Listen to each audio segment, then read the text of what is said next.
Hi, it's Lindsay from Torb and Reiner, and today I'm going to talk to you about feathers. So there are many different types of feathers that we use in millinery and other craft projects. So the first one I'm going to talk about is the turkey feathers. These are turkey wing feathers, or broads, or sometimes flats, depending on where you are in the world. They're a very versatile feather. They come in a lot of different colours. Generally they're dyed from the white ones. We sell them in lots of different colours like this, but they're very versatile in that you can dye them and you can shape them and all sorts of things to get different trims. Like these ones here have been mounted on a piece of thermoplastic and trimmed and cut to shape, and then from this you can create something that looks very much different and look great on a hat. Apart from cutting them, you can also paint and dye them to get really great effects for almost any sort of hat. You can do a lot of different effects with the turkey feathers, from patterns to colours to different shapes and all sorts of things. So they're a very versatile feather in millinery and they're used a lot. So turkey feathers are great if you want to do a very structural or sculpted piece because of their strong line and strong quill. They're very, very straight and stand out, and they're quite bold. So from our turkey feathers we go to goose feathers, and these are probably some of the most used feathers in millinery other than the turkey feathers. These goose feathers, these ones are called naguar, and they come in again in white, and we sell them in some other solid colours, but also we custom dye feathers. These ones are a model dye effect, and you can dye them as well. They're quite easy to dye and get some really nice effects with them. You can also spray them, but that's a different type of effect. So we, as I said before, we sell them in solid colours like this in packets, or we can dye them for you, or you can dye them yourself and get some really interesting and unique colours. These feathers are really fabulous for making flowers and trims like that. So if you have a look at this hat, it's using those feathers with flowers, and you get a nice effect that way. You can make lots of different flowers with. So the naguar feathers are great for making flowers. As you can see here, all those different flowers, all different colours and shapes, are made by using those same feathers. So from little flowers to big, curled, cut, dyed, all different shapes, all from using this humble feather. If you want to learn more about making feather flowers, we often run workshops in doing this sort of thing, and many other things to do with feathers and all other sorts of millinery supplies. So if you want to do something like that, keep an eye out on our website, and we put classes and dates up there often. Another use for the naguar are making feather mounts like this. These are ones that we've bought in, but you can use those same feathers to make mounts like this. They don't have to be flowers. You can wire many different things with feathers. This one's been painted up as well as dyed, so you can get really good effects with those feathers. And the last of the goose feathers that we're going to talk about are these, which are the buyouts. Sometimes they're off goose and sometimes they're also off turkey, it just depends. We sell them in many colours like these ones. You can use them as they are, or you can do things like curling them or knotting them and all sorts of different things to make a different effect with these. And so that's our goose feathers. Next on our list is the rooster feathers, or coke sometimes they're called, lots of different names, but they all come from a chook basically. So you can get them anywhere from these huge black, lovely, glossy ones with the iridescent green to white, which you can dye, or you can also buy them pre-dyed in lots of different colours. They usually come in bundles like this, but sometimes you can buy them individually. And what you can do with them, as well as trimming them and cutting them and making shapes, is stripping them back so they're just the tips like this. This can give your hat some lovely movement, and you can use them all in one colour or mix them up. A very versatile feather. You can also trim these to have different shapes on the top, so you don't just have to use them as they come. You can dye them in all sorts of different colours, or you can buy them as they are, already dyed like this. Next on the list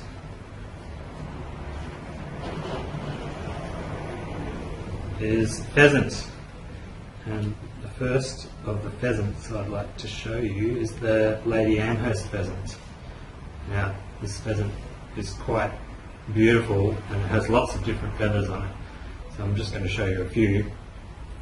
This one is from the tail of the pheasant, and it's from the centre of the tail, and you can see that it's got these lovely stripes on it, and this is a natural colour, but you can also dye them to whatever colour you like. This one's obviously been dyed pink. Also from the tail of the Lady Amherst pheasant we get these ones. So again, they've got the stripes on them, but they're a bit different. These ones are from the side of the tail, and they come in a lot of different lengths. This one's a fairly long one, about 70 centimetres, but they come quite small as well, like this one here. And as you can see, you can dye them as well. The bars and the lines will still stay in them, but you get that the lighter colours going to whatever colour you dye them. These feathers we use quite often. We strip one side off the feather like this, so we've taken this side off, and then we can curl and shape those, and they look quite effective. So they can be curled and put into a shape that you want to put on your hat.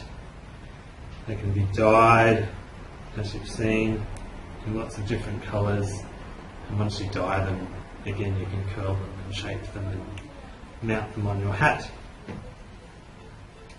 They're the main Lady Amherst feathers from the tail. The next pheasant is a ringneck, or English pheasant, or common pheasant. And the main feathers we use from them is the tail feathers, or are the tail feathers. These are two tail feathers in their natural colour. But of course you can also dye those. Again, those lovely natural markings will stay there, but you'll also pick up the colour of your dye. As well as dyed, we also sell bleached ringneck feathers like this one. Most of the colour's gone out of them, as you can see, but there's still a little pattern in there if you see them in person. And those are great because when you dye them, you can get a fairly solid colour rather than with the stripes on them. So if you're wanting a solid colour feather, then the bleached ones are great to dye like that. Also with those, we tend to strip one side off and curl them, so you can do head pieces, something like this, or whatever you like. But curling them is a really great effect. And it also reduces the length of your feather. Sometimes you don't want a really long feather on your hat because it's too big. So curling them is a great way to make them interesting and reduce the size. Next pheasant is a golden pheasant, and again, their tail feathers have these lovely patterns on them. This one's from the centre of the tail, and this one's from the side of the tail, and you can see they're a little bit different but similar, and again they come in different sizes. And also, as with the other feathers, you can dye them, but they end up just a little bit different to your paler feathers because they're already starting from this brown colour, so when you over dye them they don't necessarily go the colour that you would expect. These are really beautiful on their own, not dyeing them. And again, you can curl these feathers and do all sorts of things with them. So that was a golden pheasant. And then we have this huge feather, which is from a Reeves pheasant or a Venery pheasant.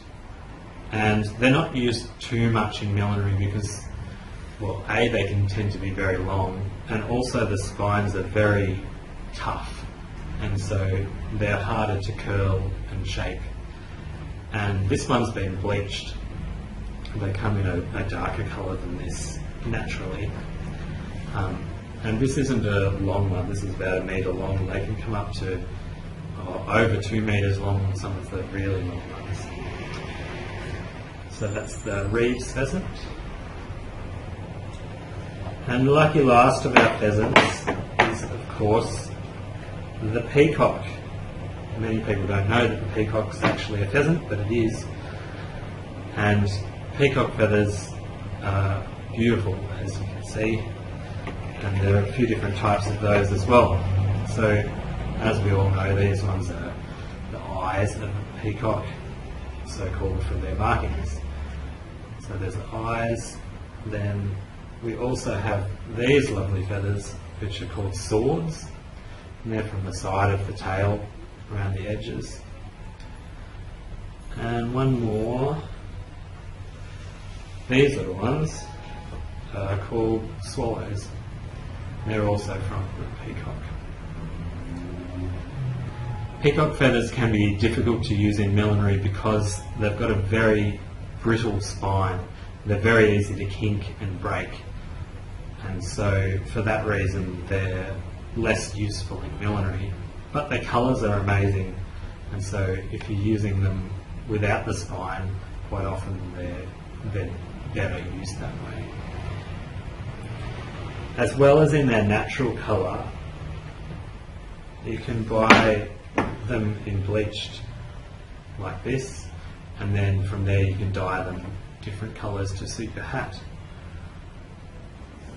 And one more pheasant. These feathers here are from the silver pheasant. As you can see, they're black and white. The bird's got quite a nice blacky sort of blue feather as well, but most of the feathers that we use in millinery from that bird are these ones, which are the black and white. These ones are from the wing, and this one's from the tail. And again, you can dye those, and you get these beautiful markings still, and the white part is dyed. And you can trim these ones down to make them a bit more sculptural. They're quite wide when they come. And that's the silver pheasant. Next we have the beautiful ostrich feathers, like these ones here. These ones are dyed black. Most of the ones that we use in millinery are the white ones from a wing.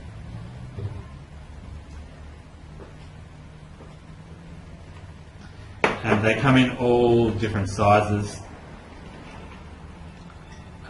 from these beautiful plumes like this, and these ones.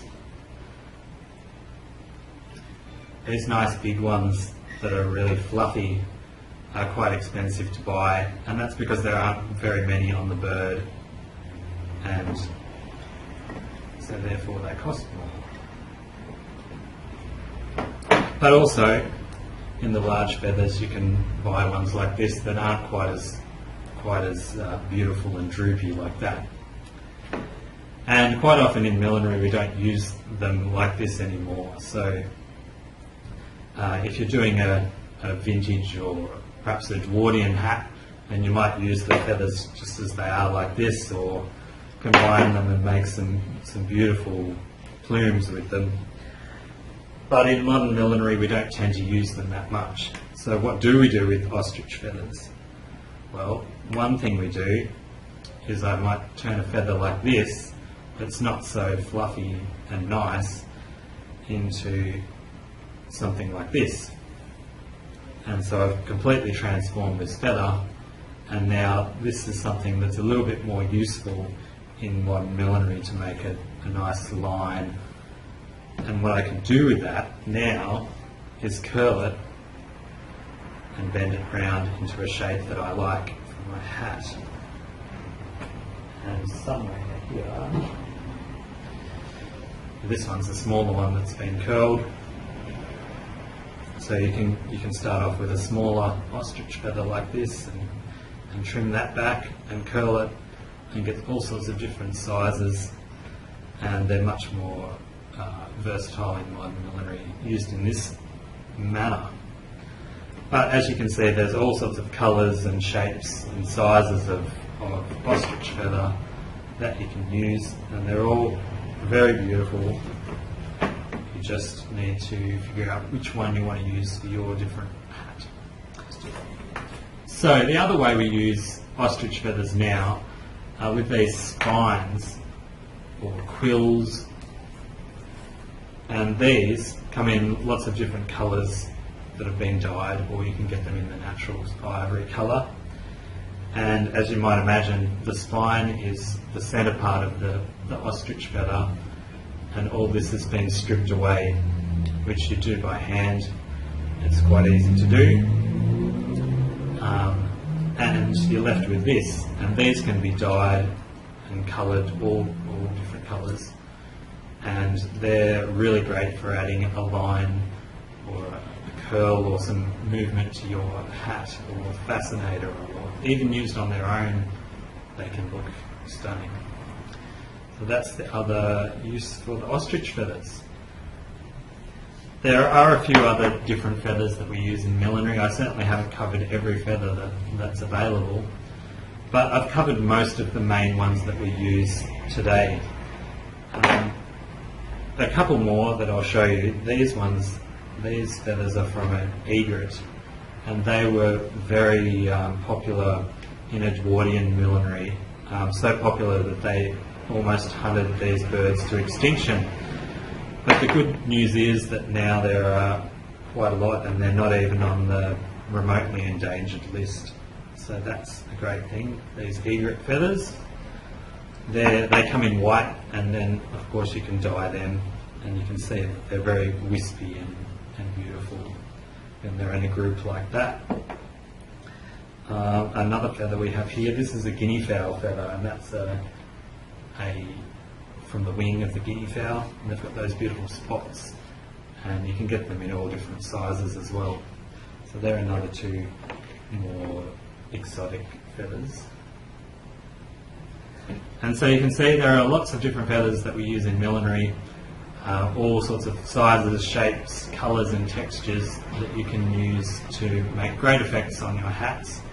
If you want to know more about feathers, or perhaps learn how to use them, then you can always do one of our courses. Head to our website and have a look.